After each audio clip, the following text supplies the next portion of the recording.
अगर मुझे दिल्ली एनसीआर में लोग मिलते हैं ना तो वो ऐसे बोलते हैं, भाई भाई जी फ़ोटो, भाई फ़ोटो क्लिक हुआ, कहाँ जा रहे हो भाई? वहाँ जा रहा हूँ। अच्छा, अच्छा, अच्छा भाई, भाई कुछ ज़रूरत है भाई मेरी? नहीं, नहीं, नहीं थैंक यू। अब कहीं और जाते हो वहाँ पे ऐसे बोला जाता है, ओए तेरे साथ एक फ़ोटो लेना है या तेरे साथ एक वो लेना है। तो आपको ना बड़ा अचानक से ऐसा लगता है ये कहाँ पर आ गए भाई? तो दिल्ली एनसीआर में प्यार बहुत है देने में। जब लोगों को वो प्यार देते हैं तो बहुत ज़्यादा प्यार देते हैं और भाषा के आधार पे बहुत जज होता है। आप मुंबई के लोगों को किस नज़रिए से देखते हो?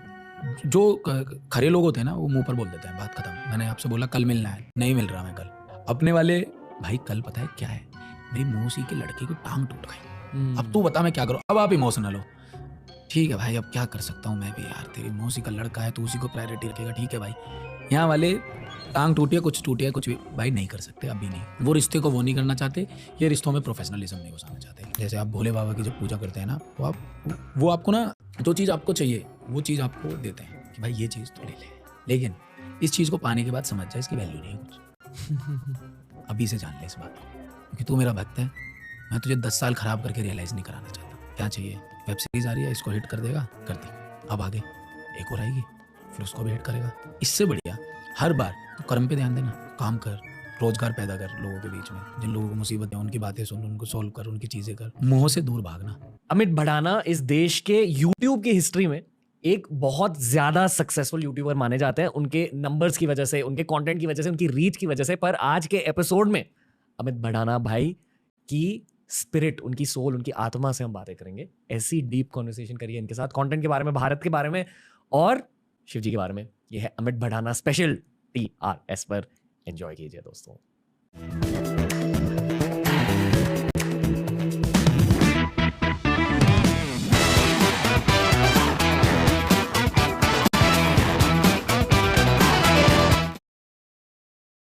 अमित भड़ाना आ चुके हैं TRS पर। कैसे हो भाई? मैं बहुत अच्छा, आप बताएं आप कैसे हैं? पहली बार आपसे मिल रहा हूँ, पहली बार आपसे बात कर रहा हूँ। मैंने लिटरली आपसे बाहर भी बात नहीं करी। जी आप कैसे हो? मैं बहुत अच्छा हूँ और बम्बई की नई नई हवा है।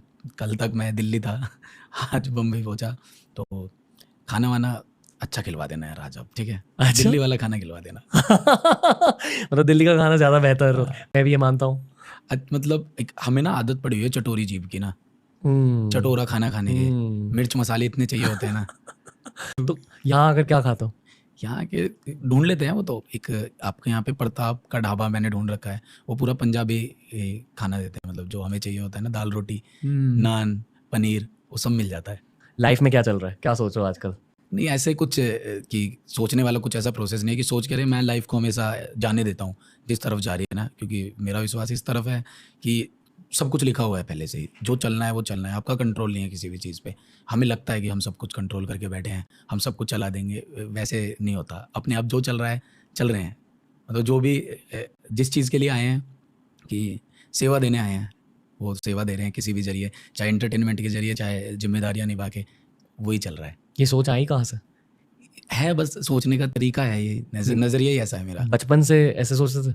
बचपन से नहीं, टाइम के साथ चीज़ें पता लगती हैं। एक समय ऐसा भी होता है जब आप अपने आप को ही सबसे बड़ा, सबसे बेस्ट और सबसे बेटर मानते हैं। फिर एक समय पर आपको रियलाइज़ हो जाता है कि कुछ कोई और है जो आपको चला रहे हैं ना, आप नहीं हैं। तो भोले बाबा हैं जो सारी चीज़ें चला रहे हैं। पर ये आपको यूट्यूब की जर्नी के स्टार्ट के बाद महसूस हुआ? मतलब यूट्यूब स्टार्ट किया, पहले ऐसी चीज़ें नहीं पता थी, फिर अभी पता चली?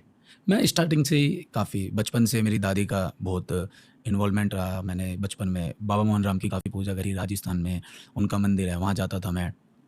एक समय ऐसा था जब मैं ग्रेजुएशन कर रहा था, तो मैंने फिर लॉ में एडमिशन लिया, तो मुझे काफ़ी उस समय ऐसा लगता था, गुस्सा बहुत आता है। छोटी छोटी बातों पे मैं ऐसे करता था कि सही गलत के बीच में था कि ये गलत हो रहा है, ये सही हो रहा है, तो गुस्सा काफ़ी करता था। तब मैंने हनुमान जी की काफ़ी पूजा करी, तो मेरा गुस्सा बड़ा कंट्रोल हुआ। तो बचपन से घर दादी जी ने मुझे पूजा पाठ में बड़ा लगा के रखा।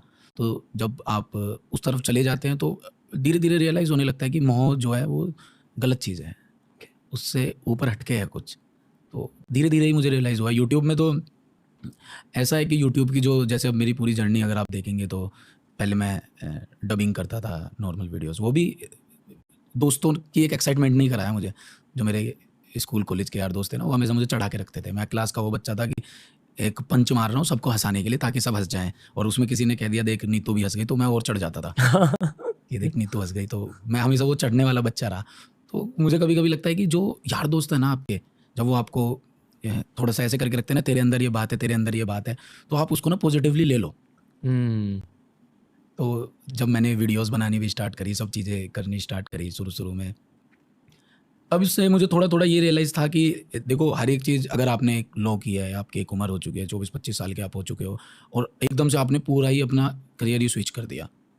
आप यूट्यूब पे वीडियोज़ बनाने लगे, तो ये आप नहीं कर रहे हो, ये तो फिर हो रहा है। ओके। आपकी थॉट क्या थी पहले? जस्ट पहले वाले वीडियो को अपलोड करने से पहले आपकी थॉट क्या थी? क्योंकि पता है, ये जब आप इस सवाल का जवाब दोगे, उसके बाद मैं कहूँगा कि मेरे नज़रिए से अमित भड़ाना क्या थे तब। अच्छा, पर पहले आप बताइए, आपका थॉट क्या था? वीडियो अपलोड करने से पहले? आपके फर्स्ट फेज़ में, अच्छा, पहले वाले फेज़ में, पहले के 10 वीडियो में, अच्छा, आपकी सोच क्या थी? सोच 2 तरीके से आपकी डिवाइड होती है। एक आप बिल्कुल एक पर्सनल में आप कैसे हैं और प्रोफ़ेशन में आप कैसे हो जाते मैं हैं। आपको प्रोफेशनल के बारे में पूछ रहा था, पर पर्सनल भी बता दीजिए। पर्सनल तो मुझे लगता है इस दुनिया में जितने भी आदमी हैं उनके सब डबल फेस हैं, जितने भी लोग हैं इस दुनिया में। जैसे आप दोस्तों के सामने हो वैसे आप सोशल मीडिया पर बिल्कुल भी नहीं हो। फिर आप जैसे सोशल मीडिया पर हो आप वैसे पर्सनल नहीं हो। ये जैसे आप इनसिक्योर हो, हर एक इंसान इस जीवन में इनसिक्योर है, लेकिन वो सोशल मीडिया पर ये दिखा रहा है कि नहीं भाई मैं तो बहुत खुश हूँ, मैं तो किसी से नहीं चिढ़ता, इट्स ऑल अबाउट पॉजिटिविटी।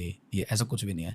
इंसान ये जो दिखा रहा है ये एक अलग चीज़ है और जो वहाँ पे दिखा रहा है वो अलग चीज़ है। तो उसी चीज़ का मैं भी बना हुआ हूँ कि मैं पर्सनल लाइफ में मैं बहुत डिफरेंट आदमी हूँ और जैसा मैं सोशल मीडिया पर हूँ वैसा मैं बहुत डिफरेंट आदमी हूँ।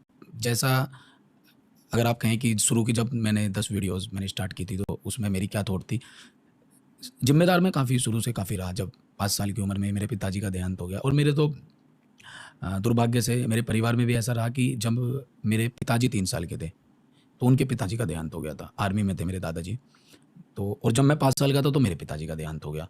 तो हमारे घर की लेडीज़ ने बहुत कुछ सँभाला। इसीलिए मैंने अपने अंदर हमेशा एक कैरेक्टर महसूस किया है कि मुझे सब कहते हैं कि आप सब दूसरों का दुःख बड़ा सुनते हो, लेकिन अपना आप कभी रखते नहीं कहीं पे। वो मुझे रखना नहीं आता। अब भी? हाँ, अब भी अगर मैं परेशान हूँ, तो मैं हैंडल करता हूँ अपने आप से ही ना। जैसे मुझे लग रहा है किसी सब मुझे कहते हैं कि कोई आपके पास आकर अपनी कोई प्रॉब्लम बताता है, तो आप किसी भी लेवल तक जाते हो उसको सॉल्व कराने के लिए। मैं इसका दूसरा कारण मानता हूँ। मैं मानता हूँ कि मुझे बनाया है इसीलिए गया। एक शेर अपनी प्रजा का ख्याल रखता है, वही आप कर रहे हो। एंड बहुत अच्छा लगा आपसे बात थैंक करके। यू भाई, thank I you hope so कि आपने मच। एंजॉय किया आपका पहला बहुत मज़ा पॉडकास्ट आया भाई, बहुत एक्सपीरियंस। बढ़िया। मेरे तो बड़े समय से मन था कि मैं आऊँ, बस समय नहीं मिल पाता क्योंकि मैं इतना नहीं नहीं, मीडिया कोई ना। इंटरेक्शन करता नहीं हूँ, मतलब जाता नहीं हूँ कहीं पे। लेकिन मेरा ये था कि मेरा प्लान बन रहा था पहली बार कि कुछ करना है, तो मैं सबसे कह रहा था कि यार मैं रणवीर भाई से बात करो, वहाँ चलते हैं। Same. तो और बहुत अच्छा एक्सपीरियंस रहा, बड़ी पॉजिटिव मुझे वाइब्रेशन आई बहुत। मैं उम्मीद करता हूँ कि जो भी हमने बातें करी हैं वो लोगों को बड़ी अच्छी लगेंगी, कुछ सीखने को मिलेगा, कुछ ऐसी भी बातें होंगी जो ऐसी लगेंगी कि क्या बातें करती, लेकिन सब बातें हैं, बातें हैं। हाँ, ये बातें आपने नहीं करी है। ये सवाल मैंने नहीं पूछे कि उन्होंने बातें करी, उन्होंने ही सवाल करवाइए, पूछे। सब कुछ पहले से लिखा हुआ है। हाँ जी भाई, थैंक यू। थैंक यू भाई, एपिसोड 2 के लिए कभी आ जाना, पर आज जब अच्छा आप लगा। बुलाएंगे। Yes bro, yes bro. Okay, all the best, web series के लिए ऑल द बेस्ट। और थैंक यू भाई, जो भी आप करोगे, आपको पता ही है सफलता आपकी ही होगी, तो मुझे उसके बारे में कुछ ज़्यादा नहीं कहना है। बस जैसे हो वैसे ही रहो, थैंक वैसे यू वो भाई, कहना है। Thank you, thank you brother, thank you. Thank you. तो दोस्तों, ये था अमित भाई के साथ सिर्फ हमारा पहला पॉडकास्ट। एक ऐसे इंसान है जिनके साथ हम बैठकर और बहुत सारी बातें कर सकते हैं, बहुत सारे पॉडकास्ट बना सकते हैं। पर ये बताइए कि अगली बार इनसे कैसी बातें करनी चाहिए, कमेंट्स में बता दीजिए। ये बताइए कि आज का पॉडकास्ट कैसा लगा। अब टीआरएस के इस फेज में बहुत सारे यूट्यूबर्स लौट कर आएंगे टीआरएस पर। मैं बहुत ज़्यादा एक्साइटेड हूँ क्योंकि ये हमारे लोग हैं, ये हमारी फैमिली है।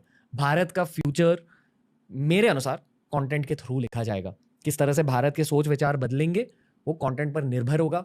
मुझे कंटेंट में फिर से डीप डाइव मारनी है टीआरएस पर, तो मुझे ये बताइए कि आप और कौन से यूट्यूबर्स को, कौन से इंस्टाग्रामर्स को टीआरएस पर देखना चाहोगे। Lots of love. जय श्री महादेव शंभू और जय हिंद।